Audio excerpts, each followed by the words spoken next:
distingués invités, mesdames, messieurs. La justice est la base de la cohésion sociale et par conséquent le pilier de l'état des droits. C'est la justice qui fonde les valeurs démocratiques, respectueuses des droits de l'homme et des libertés fondamentales. C'est la justice qui véhicule la bonne gouvernance et le développement socio-économique. Et cette justice est exercée par les cours et tribunaux qui incarnent le pouvoir judiciaire, garant des libertés fondamentales. L'avocat et les magistrats, chacun exerce des missions indispensables à l'œuvre de justice. Leur bonne relation est nécessaire au bon fonctionnement de cette institution au service des citoyens. Les avocats doivent servir la justice. Ils doivent soutenir l'autorité des tribunaux. Ils ne peuvent agir de façon à porter préjudice à l'administration de la justice. Les magistrats et avocats œuvrent ensemble au cours normal de la justice. Si l'un en est le dépositaire et l'autre l'auxiliaire, ils s'opposent et s'opposent sur la scène judiciaire comme deux maillons incontournables. À travers le pouvoir judiciaire, il y a des services publics qui sont rendus à nos justiciables. Les cours et tribunaux sont donc invités à offrir à notre population un service public de la justice plus performant, transparent et professionnel. Un service public de la justice plus performant n'existe que s'il y a des magistrats plus performants. Les statistiques nous ont montré que vous avez réalisé une bonne performance au niveau du rendement et de l'exécution des arrêts et jugements, collègues magistrats. Nous vous invitons donc, chers collègues, de maintenir cette avancée et de l'améliorer durant cette année judiciaire, aussi bien en quantité qu'en qualité, dans le but ultime d'offrir à nos concitoyens une justice à leur attente. Maintenez le rythme et l'accélérer par les hommes, alors par les bonnes pratiques, notamment le principe du first out, le respect des 3 remises et le respect du délai du délibéré. Les magistrats plus performants doivent aussi être transparents dans l'accomplissement de la mission pour toujours offrir un service de qualité. Cette transparence signifie que les magistrats doivent être impartials. Vous savez tous que la blessure est toujours douloureuse, mais la plus douloureuse de toutes est la blessure de l'injustice. Pensez-y toujours à chaque étape de l'instruction jusqu'au verdict. Soyez donc en permanence juste. Évitez l'impartialité dans vos décisions. Dites le doigt sous le contrôle de la vérité et de toute la vérité et rien que la vérité. Vous aurez alors rendu aux nécessités un service public de la justice plus performant et transparent. Les magistrats plus performants et transparents doivent aussi être professionnels pour garantir un service public de justice professionnelle. Et le professionnalisme va de pair avec la formation. Nous devons donc nous former continuellement avec les moyens de bord que nous disposons pour satisfaire nos justiciables. Revisitons nos cours de droit, les grandes décisions judiciaires, aussi bien nationales qu'internationales. Échangeons l'expérience, exploitez utilement la nouvelle technologie de communication pour approfondir vos connaissances en vue de rendre un service public de justice de haute qualité. Le professionnalisme des magistrats signifie aussi l'indépendance d'esprit que doit avoir un magistrat et qui va de pair avec le courage du magistrat. Nous vous exhortons donc, pour tous magistrats, de garder une indépendance totale d'esprit pour bien accomplir votre lourde et noble vocation.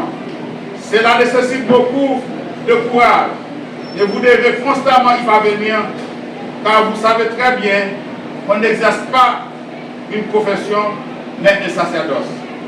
Soyez donc toujours indépendants et ne vous soumettez pas à d'autre chose qu'à la loi et à votre conscience. Et c'est sur ces mots que je déclare officiellement ouverte la rentrée judiciaire édition 2024-2025. Je vous remercie de votre aimable attention et je salue en passant la présence des deux inspecteurs judiciaires fraîchement arrivés à la salle d'audience pour assister à la cérémonie. Merci.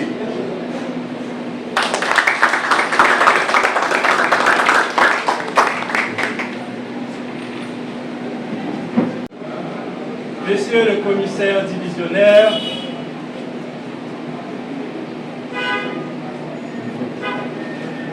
Messieurs les inspecteurs judiciaires, Monsieur le bâtonnier de l'ordre des avocats du barreau du Cap-Haïtien, Mesdames, Messieurs les membres du Conseil du dit ordre, Messieurs, Mesdames les défenseurs publics, Messieurs les officiers ministériels, représentants de la presse, Mesdames, Mesdemoiselles et Messieurs. Octobre 1973, octobre 2024. Voilà 51 années de vie publique active, ininterrompue, dans l'enseignement privé et public, secondaire et universitaire, au profit de la jeunesse de mon pays. Juillet 1984, octobre 2024, 40 au nord du Cap-Haïtien, au parquet près le tribunal civil de cette même ville, et à cette cour d'appel dont le prétoire nous accueille tous à l'instant. Gloire soit au divin Créateur qui m'a prêté la vie, une vie assortie d'une santé robuste, m'ayant permis d'accomplir une besogne aussi laborieuse. Gloire également au Saint-Esprit qui a éclairé et guidé ma conscience durant ces 2 longues carrières de mon choix, l'une aussi noble que l'autre à mon propre avis. Je demeure très reconnaissant envers l'ordre des avocats du barreau du Cap-Haïtien, qui, par l'entremise de son bâtonnier en exercice, Maître Oudel Telcide, a tenu le 19 mai de l'an dernier, à l'occasion de la célébration de la Saint-Yves, patron des avocats, à honorer mes 43 années de prestations comme professeur au lycée national Philippe Dervier, et simultanément mes 44 années d'instruction comme avocat au tableau de l'ordre des avocats du Tibarou. Je remercie infiniment la 4e judiciature du Conseil supérieur du pouvoir judiciaire, dont le président en exercice, magistrat Jean-Joseph Lebon, non content de m'avoir honoré solennellement à la capitale de la République le 5 décembre 2023, en raison de mes prestations durant ma carrière de magistrat, m'investit aujourd'hui, au moment de mon départ à la retraite, du titre de magistrat honoraire, conformément aux articles 56 et 57 de la loi du 27 novembre 2011 portant statut de la magistrature. Je remercie de tout cœur mon digne remplaçant, en la personne du juge Gary-Paul Engrand, pour son esprit d'initiative. Il tenait à cœur à ce que je parle dans une ambiance chaleureuse et festive, et il a graillé le pari. Je le remercie encore pour ses propos bienveillants à mon endroit et pour son geste à la fois remarquable et indélébile. Je remercie pour sa parfaite collaboration dans le temps le magistrat Jean-Claude Théogène, devenu aujourd'hui vice-président de la Cour de cassation de la République. Je remercie également tout ce qu'ils ont été pour moi, mes anciens collaborateurs, les juges Michel Guillaume Docteur et Paul-Luc Michel, tous deux en attente de la liquidation de leur pension civile de retraite.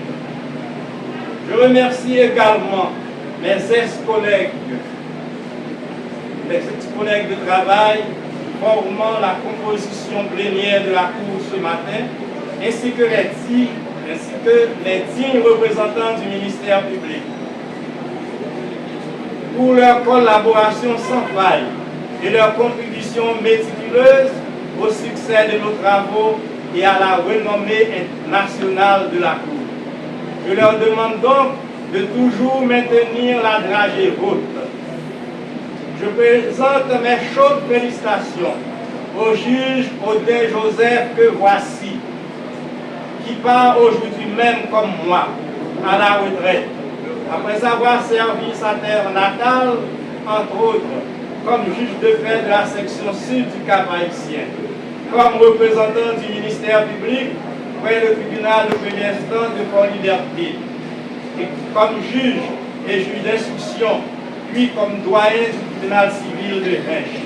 Enfin, comme juge à cette cour durant 2 mandats et plus.